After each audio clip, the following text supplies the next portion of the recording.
des ouvriers, des fils et des filles de Dieu. Que la bénédiction du Seigneur repose sur nous tous et que la grâce de notre Dieu se manifeste dans notre vie. Père, c'est ici où nous venons prendre nos solutions auprès de toi. Mais c'est aussi ici où nous venons nous rapprocher de toi. Car ton action vis-à-vis du peuple de Dieu demeure inchangée, parce que toi, tu es un Dieu qui ne change pas. Nous avons besoin que tu regardes notre cœur, à nous tous tels que nous sommes ici. Nous avons besoin que tu nous enseignes ta parole et que tu nous donnes la capacité de la mettre en application tous les jours de notre vie. Seigneur, nous croyons que tu vas nous utiliser, chacun de nous, pour ton œuvre. Ouvre notre intelligence, donne-nous de la sagesse de compréhension pour que nous sachions où nous allons. Car en dehors du salut que toi tu donnes, chacun de nous doit se préparer afin qu'il puisse être rendu agréable et prompt à servir Dieu. Béni sois-tu pour tout cela.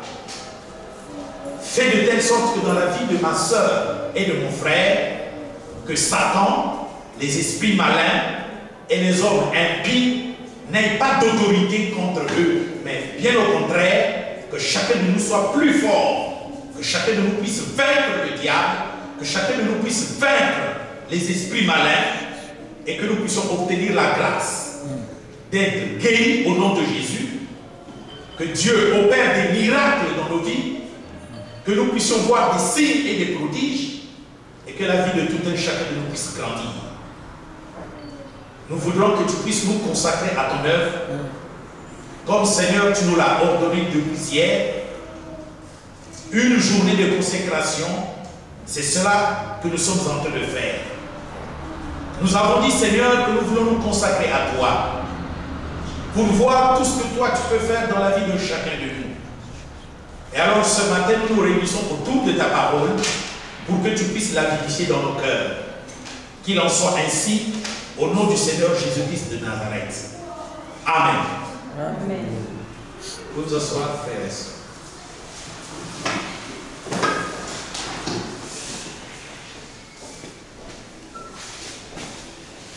Alors, j'espère que chacun de nous avait été mis au courant que nous devions être à jeun depuis hier jusqu'à aujourd'hui. C'est-à-dire que nous devons être à jeun aujourd'hui. Et j'avais dit à frère Eric de vous dire que nous n'allons rien demander à Dieu. C'est un jeûne pour nous consacrer à Dieu. Amen. Se consacrer à Dieu. Et c'est de cela que nous allons parler. Se consacrer à Dieu. Donc les textes qu'il devait vous donner, le livre de Josué chapitre 1 jusqu'à combien? 8. Jusqu'à 8. Et puis encore, 1 Samuel 1 à 16. Voilà. Que Dieu vous bénisse. Et donc le thème que nous allons étudier est intitulé le combat spirituel. Le combat spirituel. Qu'est-ce que le combat spirituel? Le combat spirituel, c'est le combat de la foi.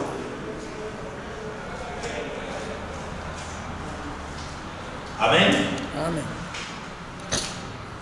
Et donc, le livre que nous allons étudier tous ensemble, pas tout simplement aujourd'hui, mais progressivement, pour parler du combat spirituel, c'est le livre de Josué. Parce que c'est le livre le plus approprié dans la Bible qui nous parle du combat spirituel, le combat de la foi. Quand on dit le combat spirituel, il ne faut pas que vous le preniez dans le mauvais sens. Le combat spirituel, ce n'est pas l'action de chasser les démons. Le combat spirituel, ce n'est pas cela. C'est tout autre chose.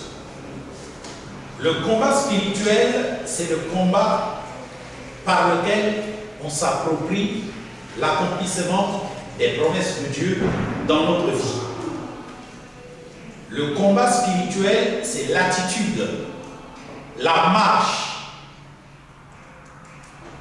la progression spirituelle par laquelle tu rends possible dans ta vie l'accomplissement de toutes les promesses de Dieu. La Bible regorge une multitude de promesses de Dieu. Normalement, tout ce dont un homme a besoin a déjà été promis. Si aujourd'hui, un serviteur de Dieu, une servante de Dieu te disait « Dieu va te guérir », ça ne veut pas dire qu'il vient de te dire quelque chose de nouveau. Parce que cela a déjà été promis.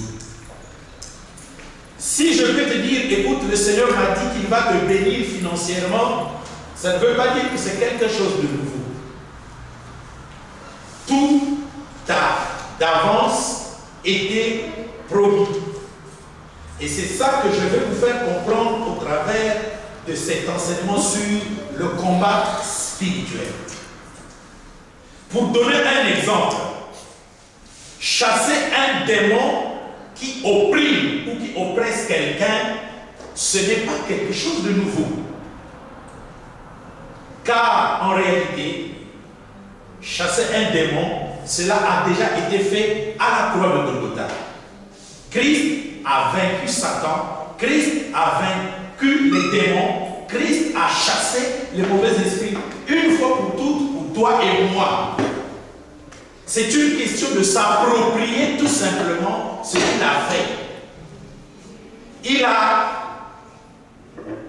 vaincu Satan, il a vaincu les démons une fois pour toutes à la croix de Golgotha, et quitte à toi aujourd'hui, par exemple, de le faire. Si tu réussis à le faire, il ne faut pas dire je suis fort ou que je suis puissant, parce qu'en réalité, Christ l'avait déjà fait. Tout ce que nous faisons aujourd'hui est réalisé en différé. C'est-à-dire que le Christ a déjà tout fait. Le problème, c'est que beaucoup de personnes parmi nous ne sont pas au courant des promesses que le Seigneur nous a données. Et donc nous allons prendre le texte de la Bible qui montre combien Christ a vaincu Satan, a vaincu les esprits malins à la croix de Golgotha, et que conséquemment nous avons l'autorité de pouvoir vaincre Satan, de pouvoir vaincre les démons par ce que notre Seigneur l'a fait. Quiconque croit en Jésus-Christ a ce pouvoir-là. C'est pourquoi Marc chapitre 16, 15 avait dit « Allez par tout le monde entier annoncer la bonne nouvelle à toute la création. Celui qui croira et qui sera baptisé sera sauvé. Voici les miracles qui accompagneront ceux qui auront cru. Ils saisiront les serpents. 1, 2, ils chasseront les démons. 3, ils parleront de nouvelles langues. 4, s'ils boivent du poison, cela ne leur fera point de mal. 5, ils imposeront les mains sur les malades et ceux-ci seront guéris. C'est une promesse. Le Seigneur a dit, allez, enseignez-leur à observer tout ce que je vous ai prescrit. Et voici, je suis avec vous jusqu'à la fin du monde. C'est une promesse. Toute personne qui croit peut saisir un serpent. Toute personne qui croit peut chasser un démon. La personne qui a cru doit parler de nouvelles langues. La personne qui a cru peut boire du poison et cela ne lui fera point de mal. La personne qui a cru imposera les mains sur les malades et les malades malades seront guéris. Désormais, mon frère, ma soeur, sache que c'est ta promesse.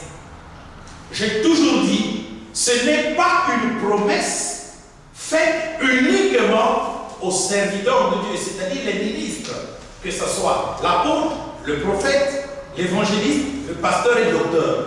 La Bible dit, celui qui croira. En effet, croire doit être compris selon la parole de Dieu. Parce que croire dans la parole de Dieu, ce n'est pas croire comme on croit dans le monde profane. Dans le monde profane, quelqu'un peut aller chercher son salut auprès d'un féticheur. Il aura besoin de foi et de croyance. S'il ne croit pas que le magicien, le sorcier, le féticheur va lui aider dans son problème, il n'ira pas le voir. N'est-ce pas? Or, si quelqu'un va voir un magicien, un féticheur, un sorcier, pour qu'il l'aide dans son problème, c'est qu'il croit en lui. Donc, croire, c'est quelque chose que peut faire quelqu'un qui n'est pas en Christ, mais c'est aussi quelque chose que ceux qui sont en Christ font. Et c'est le fondement même de la relation avec Dieu. Croire. Ici, là, dans la Bible, Jésus dit, allez dans le monde entier prêcher la bonne nouvelle à toute la création. Celui qui croira la bonne nouvelle et qui sera baptisé sera sauvé. Il faut d'abord croire la bonne nouvelle. Il faut être baptisé d'eau, du Saint-Esprit et de feu pour être sauvé ou secouru.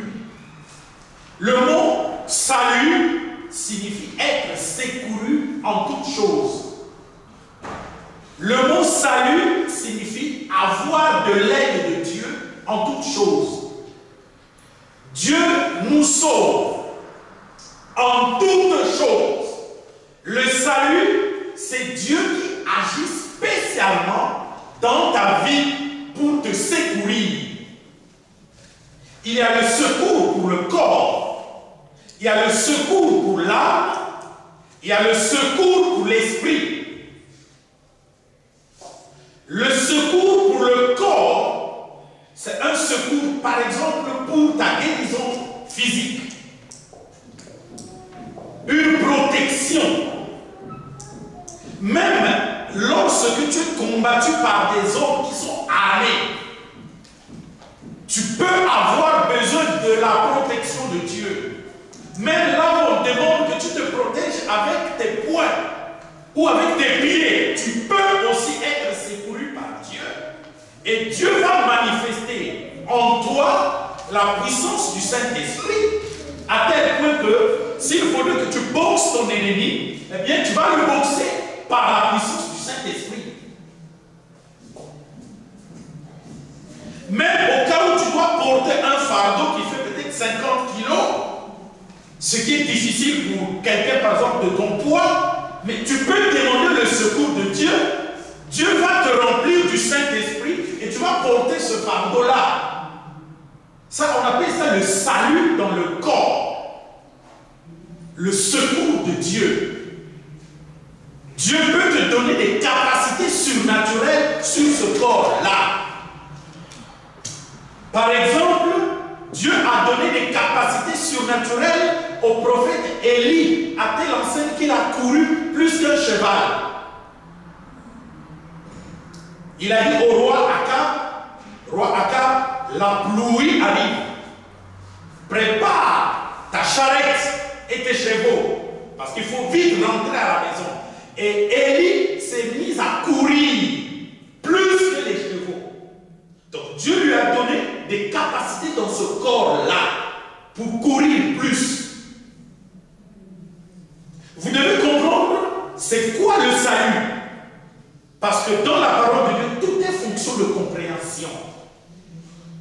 C'est ce même Dieu qui a donné la force à Samson pour battre ses ennemis dans plusieurs occasions.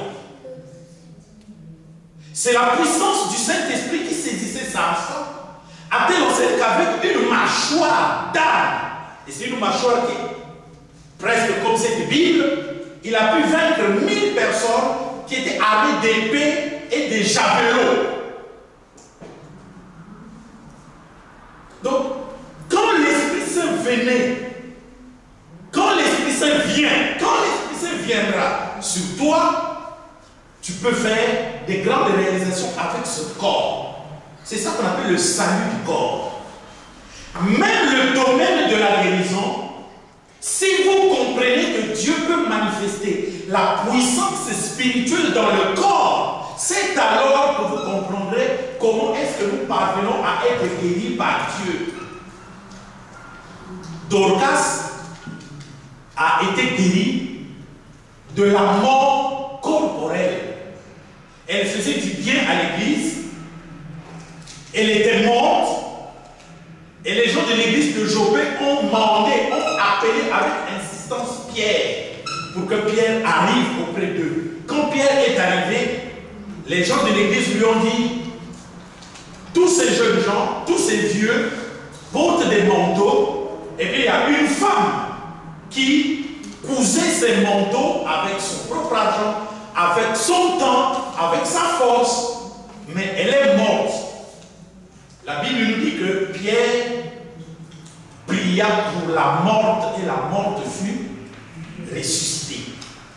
Une personne qui vient de mourir et qui est guérie, elle vient d'être sauvée de la mort. Donc c'est l'action du Saint-Esprit sur ce corps-là. La guérison, quand vous dites Dieu guéris-moi, eh bien, il faut comprendre ce qui se passe. C'est que Dieu va manifester son pouvoir, sa puissance sur le corps malade et il va guérir le corps malade. Maintenant, il ne faut pas vous dire, mais comment ça se passera? Parce que dans le domaine de la foi, le comment, le pourquoi, le qu'est-ce que c'est l'affaire du diable, effectivement, pour vous décourager. Si Dieu tient à te guérir, il le fera. Et toi, tu n'as pas besoin de savoir comment il le fera. Tu as besoin de foi. Ne te laisse pas tenter comme Ève a été tentée dans le jardin d'Éden par Maud en voulant répondre à des questions qu'elle ne maîtrisait pas. Le domaine de la confiance en Dieu n'est pas un domaine abstrait, mais c'est un domaine réel. Vous devez avoir confiance en Dieu réellement. La confiance que vous devez avoir en Dieu doit être une confiance vraie, sûre.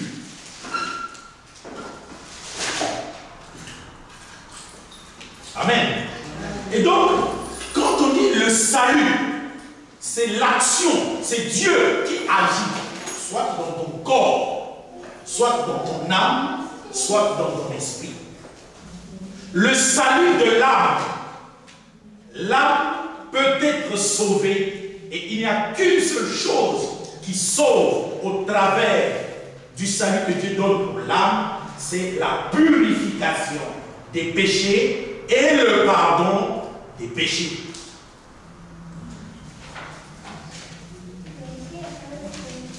Ce que Dieu peut faire pour ton âme, c'est accorder à ton âme le pardon des péchés. C'est cela qu'on appelle le salut de l'âme.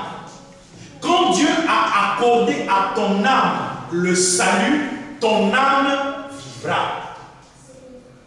Ton âme vivra pour l'éternité, même si ton âme sera séparée momentanément avec ton corps par la mort physique. Car la mort naturelle, la mort corporelle, la mort physique est une séparation entre ton âme et ton corps. Ton corps repart dans la poussière, Mais ton âme ne va pas dans la poussière.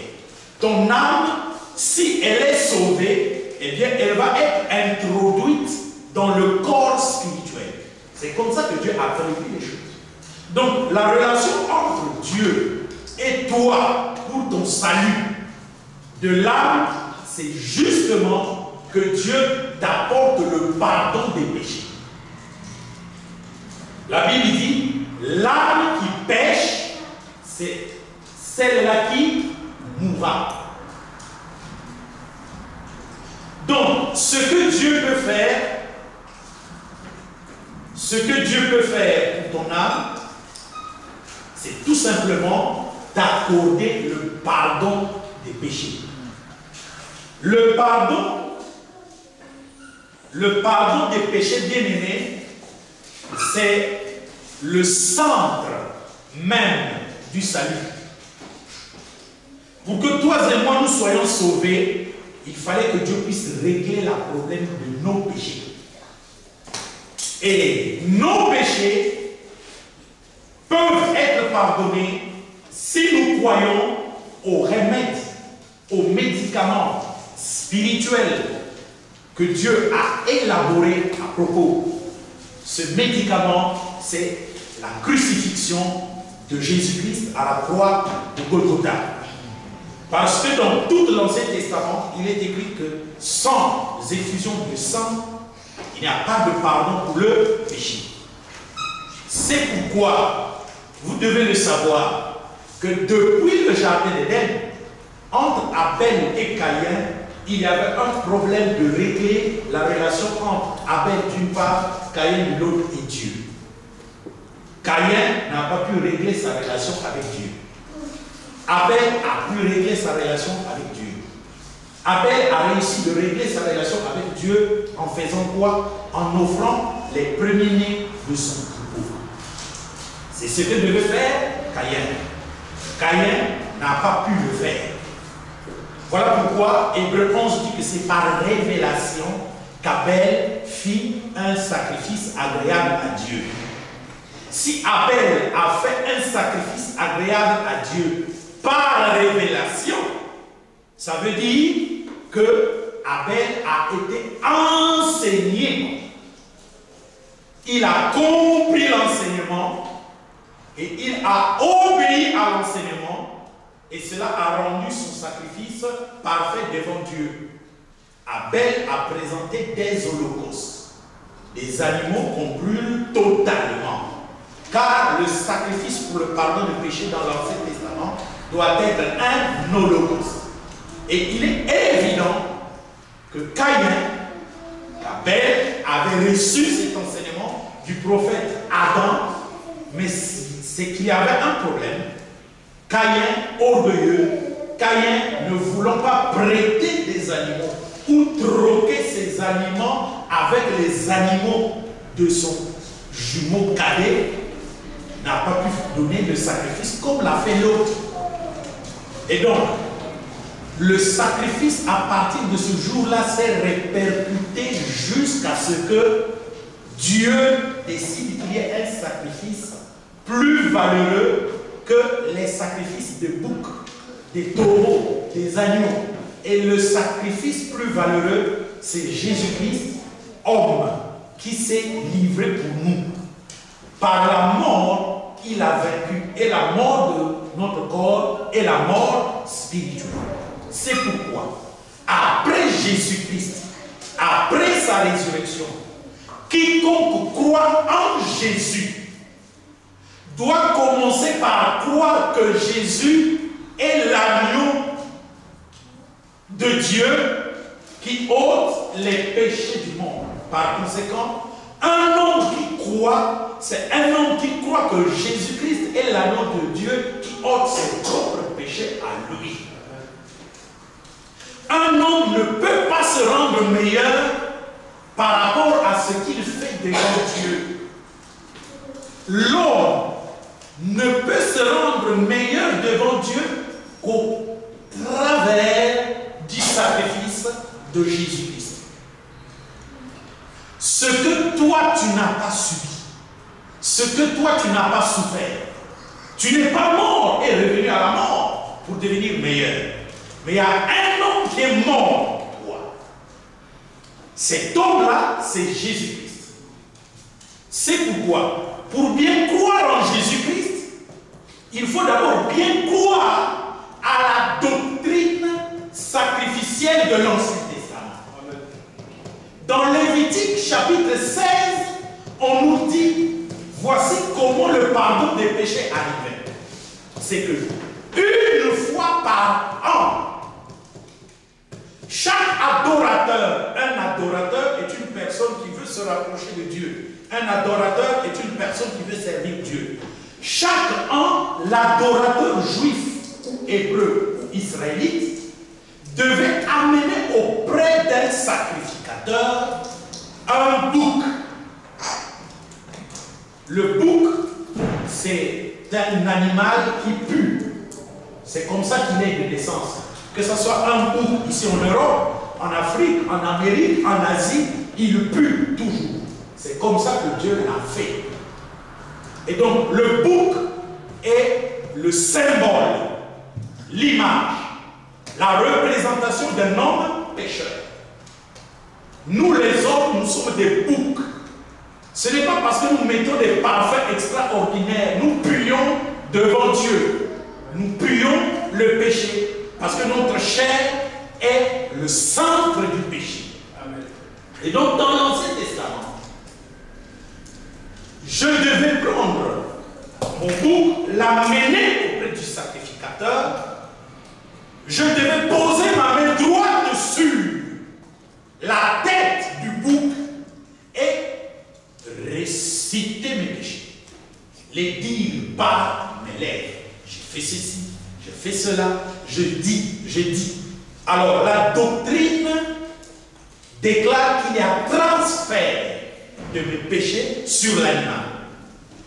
Donc je devais transférer mes péchés sur l'animal. Tous les péchés que je confessais entraient dans l'animal.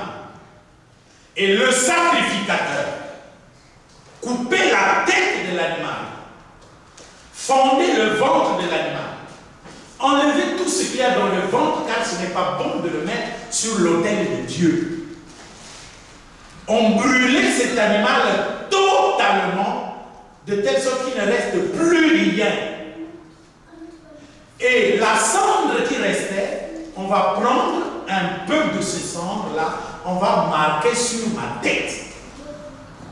Cela signifiait, quand je sortais du tabernacle ou du temple, chaque fois que quelqu'un me voyait avec la cendre là, chacun savait que tous mes péchés venaient d'être pardonnés. Si j'avais péché à quelqu'un, quand il me voit avec cette marque, il ne peut plus me parler du péché parce que c'est déjà pardonné. Et c'est ça qu'on appelle le jour des expiations. Maintenant, qu'est-ce qui se faisait? Comme chacun de nous va apporter un bouc, on choisissait un bouc pour tout le peuple entier. Qu'on appelle le bouc pour Azazel. Un sacrificateur va prendre ce bouc. Il va l'amener dans le désert. À une distance de 15 km. Au-delà du camp. C'est-à-dire la dernière tente israélite. Il faut qu'il marche pendant 15 km. Et il va les garer là-bas. Et lui, il revenait dans le camp. Il va le perdre. Il va le laisser. Il va l'oublier là-bas. C'est le symbole qui montre que quand quelqu'un croit au sacrifice expiatoire et propitiatoire de Jésus-Christ, tous ses péchés sont oubliés par Dieu. Et il revenait, le sacrificateur revenait dans le camp. Donc, à la croix de Golgotha, Christ a remplacé tout cela. Et toute personne qui croit que Christ est mort pour mes péchés, cette personne-là reçoit le pardon des péchés. Quels qu'en soient les péchés, ils ne lui seront plus comptés.